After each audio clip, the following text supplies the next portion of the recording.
Hi, I'm Tyler and welcome to 30 Days of Video. I have committed to posting a video here on YouTube for 30 days and you are watching number 4. To find out why I have committed to this challenge, you can watch 30 Days of Video number 1, which I have linked in the description box below. Alright, let's get into how to budget for financial freedom and more specifically, how to manage money for financial freedom. And I think the first thing we should do is define what financial freedom even is. And I define it as never having to work again, but I would prefer to take it a step further and say never having to work again while maintaining the lifestyle of your dreams. And in his book, The Secrets of the Millionaire Mind, T. Harv Eker discusses the 6-jar management system, and that's what we're going to go over today. And I have the items of the 6-jar management system over here, but they're in boxes because you don't want me to draw, okay? So the necessities of life are going to be your first jar, and that's going to be 55% of your income. So that's going to contain housing, transportation, food, you know, those basic necessities that you need is going to cover 55%. And if that sounds so incredibly low, don't worry. I'm going to discuss where the other 45% goes along the way. All right. So the second item is long-term savings for spending, and that's going to be 10% of your income.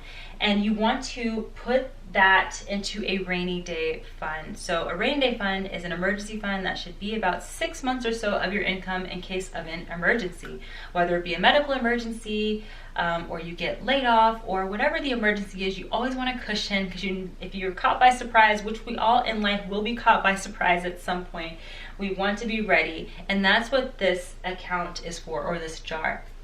All right, and then once you have your rainy day fund set up, you can move on to putting that money away for big purchase items. And then additionally, this long-term savings for spending, you want your debt payments, if you have any, to come out of that as well.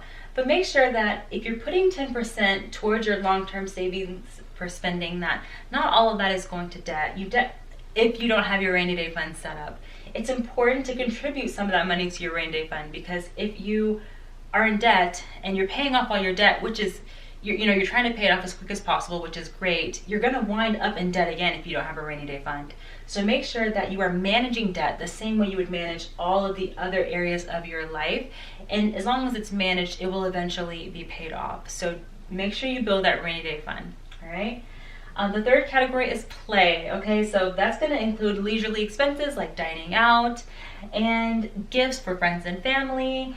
And make sure that you prioritize that 10% to enjoy yourself, because what is life for if we can't spend a little of it with family and friends, right?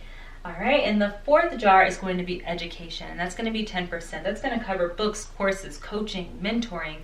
And I'm talking about not only high school or college, but lifelong education. You want to be a lifelong learner, because if you're not growing in life, you're dying, and you want to be able to continue to grow so that you can achieve financial freedom as fast as you possibly can. And with that knowledge that you can get from these books, courses, coaching, mentors, whatever, you can get there faster. So it's important to invest 10% into that as well. Financial freedom is going to be your investments like real estate, stocks, passive income vehicles, that sort of thing.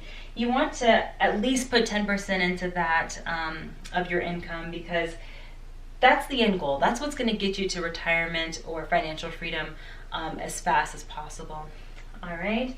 And then contribution, that's going to be 5%. And that is giving things like charitable donations, giving money away, not being scared to let money go, letting go of that scarcity mentality. You want to live an abundant life, so you need to have an abundant mentality. You need to train your mind, condition your mind that there is more than enough.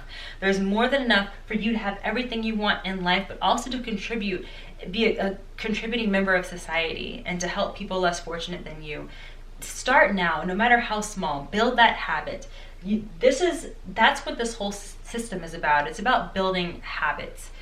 Even if you can't put 55% to necessities, if your necessities goes up to 60% or something higher, that's okay. The point is, you want to make sure that you're managing your money and you're allocating your money every single time you get it, every payday, every time you get some money from your side hustle or money as a gift. You want to divide it up right away into these sections. Make it a habit, because that is the only way you're going to achieve the financial freedom that you want.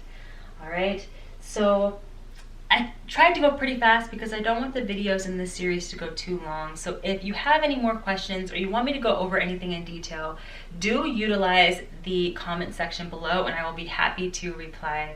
All right, thank you so much for watching, guys. I hope to see you here tomorrow for 30 Days of Video number 5. Take care, and I'll see you later. Bye.